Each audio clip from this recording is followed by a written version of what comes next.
मैं multi organ cancer से पीड़ित था और सारा पेट मेरा खुल गया था, फट गया था। आंत मेरी बाहर आ गई थी। मेरी बॉडी में, बड़ी आंत में, किडनी में और लंग्स में कैंसर था। 90 किलो वेट था, जो मेरा 10 किलो घटा है।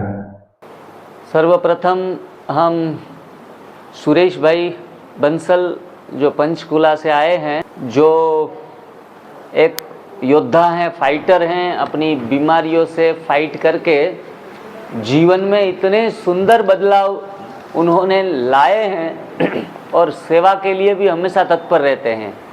आज उनको 1 बजे निकलना था, मैंने कहा अपना अनुभव सुना के निकलो।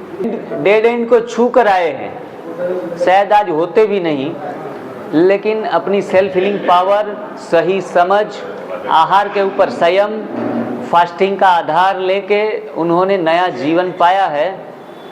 तो सुरेश भाई को हम सुनेंगे उतने अनुभव से। आप खुद भी सभी तैयार रहें। सभी को अच्छा या बुरा जो भी यहाँ का अनुभव हुआ है 1 मिनट, 2 मिनट, 3 मिनट कुछ ना कुछ बताना पड़ेगा।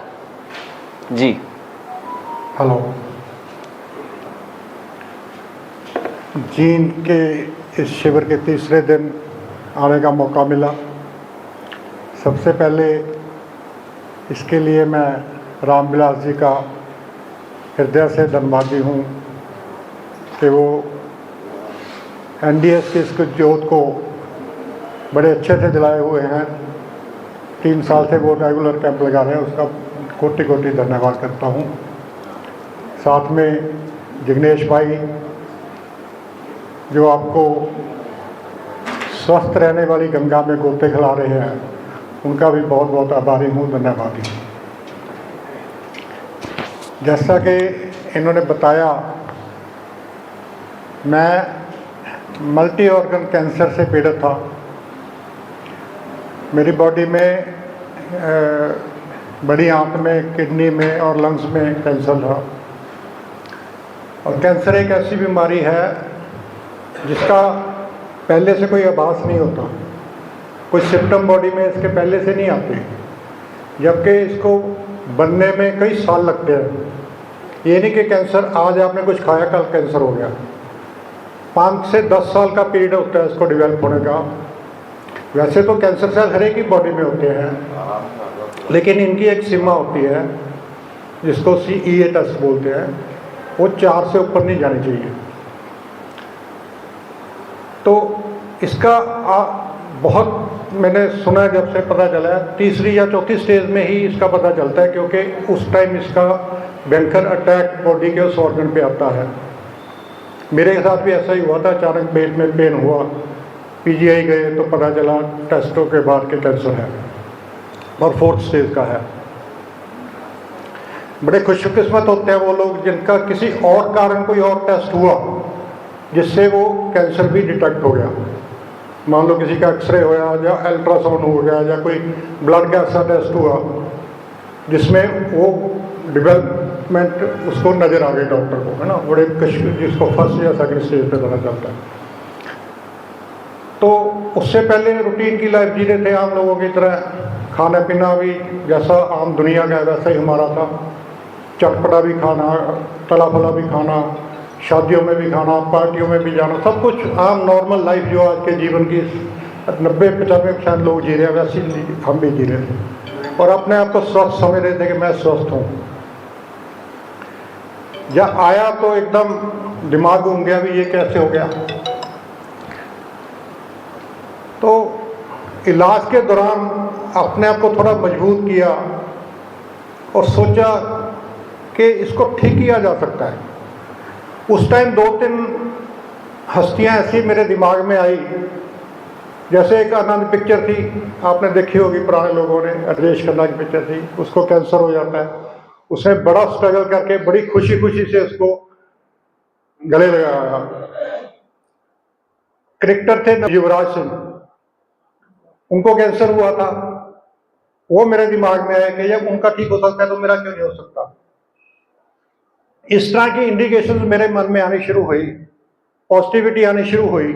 तो मैंने अपने आप को स्ट्रॉन्ग किया कि नहीं, मैंने इसको ठीक करना। और यकीन मानिए मेरी 2 साल ट्रीटमेंट चला, मेरे 5 सर्जरी हुई है मेरे पेट की, और सारा पेट मेरा खुल गया था, फट गया था, आंत मेरी बाहर आ गई थी, और डॉक्टरों ने तो एक बार मना कर दिया था कि बचने के चांस नहीं है उसके। लेकिन परमात्मा की कृपा, उसने मुझे इतनी शक्ति दी कि मैंने उसको खुद अपनी आंत को, बाहर निकली हुई आंत को ऐसे उठाया, ऐसे हाथ से उसको पकड़ा, और डॉक्टर को कहा कि चलो मुझे ऑपरेशन थिएटर में लेके चलो, करो। वो शक्ति देने वाला वो प्रभु ही था, लेकिन उस शक्ति ने मुझे दोबारा एक नया जीवन दिया, और मुझे जीने का कला, जो जीने की तरीका है, वो समझ में आया। और मैं हमेशा कहता हूं कि भगवान जो करता है भले के लिए करता है, सबका अच्छा ही करता है। मैं आज भी कहता हूं कि मुझे कैंसर आया तो अच्छे के लिए आया। उस कैंसर ने मुझे जीना सिखाया, मेरा जीवन बदला, मेरी बहुत दिनचर्या मतलब आम लोगों की तरह थी, बहुत सुधार आया जिंदगी में। सेहत के साथ साथ आध्यात्मिक जुड़ाव हुआ, परमात्मा के साथ लगाव हुआ, तो ये बदलाव मैंने अपनी जिंदगी में देखे। तो इस दौरान मैं अभी, ये तो मेरी थी, अब मैं थोड़ा आपके लिए बोलना चाहूंगा कि जीवन बहुत ही अनमोल है, बहुत ही सुंदर है, इससे प्यार करो। और जीवन, अपना शरीर हमें इंडिकेट करता है हर बात के लिए, हमें सूचित करता है हर बात के लिए कि ये करो, ये नहीं करो। हम शरीर को इग्नोर करते हैं उस टाइम, शरीर की नहीं सुनते, अपने मन की सुनते हैं। आप लोगों ने जिंदगी में कभी पहली बार जब कॉफी पी होगी, वो आपको कड़वी लगी होगी, बेकार लगी। पहली बार जिसने भी जिंदगी में कॉफी पी, उसको कड़वी लगी होगी, उसका टेस्ट नहीं आया होगा। लेकिन एक जिसने नहीं पी, अच्छी बात है, जिन्होंने पी, बॉडी ने मना किया कि ये कड़वी है मत पियो, लेकिन एक स्टेटस सिंबल के कारण हमने उसको पीना शुरू किया, कड़वी के बावजूद भी पिया, दूसरी बार पिया, तीसरी बार पिया, तो फिर बॉडी भी कहती ठीक है आने दो, तो बॉडी उसको एक्सेप्ट करना शुरू कर दिया। इस तरह बहुत सारी चीजें हैं। जब आप बीमार होते हो, मान लो आपका गला खराब है, आपके सामने कोई पकौड़े रख दे, आप खाओगे? बिल्कुल नहीं खाओगे, क्योंकि बॉडी को पता है कि मैं बीमार हूं, मुझे ये नहीं चाहिए। और बॉडी में इतनी भगवान ने मैकेनिज्म डाला हुआ है कि ये खुद को रिपेयर करना जानती है। बॉडी बीमार होती नहीं, हम इसको बीमार करते हैं।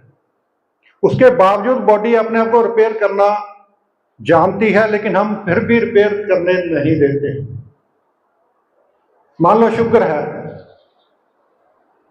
शुगर 180 190 पे पहुंच रही है आपकी, आपने परहेज करना शुरू किया थोड़ा बहुत, लेकिन शुरुआती जब 120-25 पे होती है तो बॉडी उसको ठीक करने की कोशिश करती है। वो अगर 20 वाली 15 पे आ गई तो हमारा खान पान ऐसा है कि हमने दोबारा उसको 25 से 30 पे ले आए। और जैसे इन्होंने बताया ना, एक बंदे की एग्जांपल दी भी 6 किलो वेट कम हुआ तो 4 किलो फिर बढ़ा लिया, ले दे के 2 किलो ही कम हुआ उसका। तो ऐसे ही बॉडी तो रिपेयर करती है, हम करने नहीं देते। इंडिकेशन बार बार आती हैं, क्या खाना है, क्या नहीं खाना, कितना खाना है, कब खाना है, सब कुछ बॉडी हमें बताती है। लेकिन हम है कि ब्रेकफास्ट का टाइम हो गया ब्रेकफास्ट कर लो, लंच का टाइम हो गया लंच कर लो, डिनर का टाइम हो गया डिनर कर लो। जरूरत है या नहीं है? बहुत बार हम देखते हैं, बहनें मेरी घर में खाना बनाते हैं, हम कहते हैं नहीं भूख नहीं, आज तो अभी बनाया जी मैंने, कुछ तो खाओ, थोड़ा खा लो। फिर भी हम जबरदस्ती खाते हैं, जबकि हमें भूख नहीं, इच्छा नहीं होती है ना। तो इसलिए हमेशा बॉडी को सुनना शुरू करो, बॉडी बहुत कुछ बताती है आपको।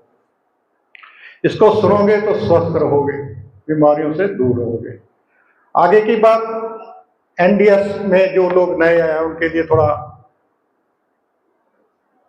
इसको फॉलो करना लगता है कि कच्चा ही खाना है, बिना उबला ही खाना है, लेकिन इतना आसान भी नहीं है। वो आसान क्यों नहीं है? मेरे भाइयों के लिए तो ज्यादा मुश्किल इसलिए होती है कि जाके घर पे इनकी पत्नियां इस काम के लिए इनका साथ नहीं देती। ये क्या नया पंगा ले हैं जी आप? रोज सुबह जूस बनाओ, रोज ये करो वो करो, जो बनना वो खा लो। तो इसलिए आपको अगर इसको फॉलो करना है तो सबसे पहले अपने आप को संकल्पित करना पड़ेगा, मजबूत करना पड़ेगा। अगर मेरे साथ ऐसा होता है, कई बार मेरी वाइफ बोलती है कि आज मूड नहीं है मेरा जूस बनाने का, तो मैं कहा ठीक है आप मत बनाओ, मैं खुद बना लूंगा। अगर वो मेरे पास भी टाइम नहीं है, शाम को मेरे खाने का सामान उसने नहीं बनाया, तो मैं बिना खाए सो जाता हूं, लेकिन मैं कंप्रोमाइज नहीं करता कभी भी। हाँ जी, कंप्रोमाइज नहीं मैं करता। मैं शाम को 6 बजे के बाद कुछ नहीं खाता पिछले 4 साल में। अगर कभी बाहर में, जैसे मैं आज हूं, आज मैं 8 बजे पहुंचूंगा घर पे, तो मैं आज खाऊंगा नहीं, बाहर का मैं खाता नहीं। ये नहीं कि रास्ते में कुछ भी खा लिया ना। 6 बजे के बाद ताला, सुबह 10 बजे खुलेगा ये। तो कहने का तात्पर्य ये है कि अगर आपने शरीर ठीक रखना है, सेहत को ठीक रखना है, जो भी नियम आप बनाओ उस पे अटल कायम होकर पहरा दो। क्योंकि अगर आज मैंने खा लिया ना, तो कल फिर मेरे को एक्सक्यूज मिल जाएगा, यार कल तो खा ही लिया था, आज फिर खा लो। वो नियम आपका टूट जाएगा। जैसे आप मंदिर जाते हो, रोज सुबह नहा के उठ के, सुबह कोई लोग जाते हैं ना मंदिर, वो बारिश हो तब भी जाएंगे, गर्मी हो तब भी जाएंगे, सर्दी हो तब भी जाएंगे। अगर एक बार छूट गया तो दोबारा बारिश है, चलो छोड़ो आज नहीं जाते, है ना। तो नियम जो बनाओ पक्का बनाओ। ज्यादा समय ना लेता, और भी साथ बहुत बोलने वाले हैं। सबको बहुत बहुत धन्यवाद। आपका वजन खुश, हाँ मेरा 14 किलो वजन कम हुआ है पिछले 1.5-2 महीने से।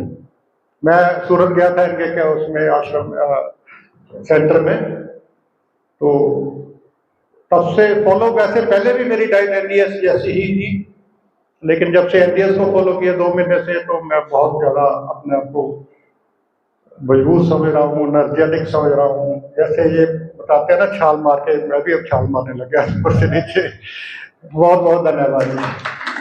मेरी तरफ से सभी को नमस्कार, सत श्री अकाल, आदाब। और रामविलास भाई साहब जी का और जिग्नेश जी का बहुत बहुत कोटि कोटि धन्यवाद, जिन्होंने ये शिविर लगाया है और वीर जी ने बहुत अच्छा हमें ज्ञान दिया है। मैं भी तकरीबन ये मेरा 3रा शिविर है और बहुत मुझे फायदा हुआ है और काफी टीम से ही जुड़ गया मैं। तो मेरे को एक तो मेरा वेट ज्यादा था, 90 किलो वेट था, जो मेरा 10 किलो घटा है। और उससे भी ज्यादा प्रॉब्लम ये थी कि मेरे को यूरिक एसिड की कई सालों से प्रॉब्लम थी, कम से कम 10 साल से। बहुत दवाई खाई, बहुत डॉक्टरों को दिखाया, पर कोई फर्क नहीं पड़ा।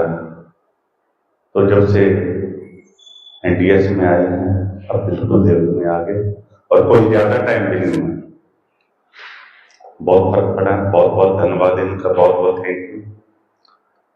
तो मेरा परिवार भी आया है, तो मैं चाहता हूं कि मेरा परिवार भी इस टीम से जुड़े, क्योंकि अकेला आदमी कुछ नहीं कर सकता। जब परिवार जुड़ गए तो वारे न्यारे हो जाते हैं।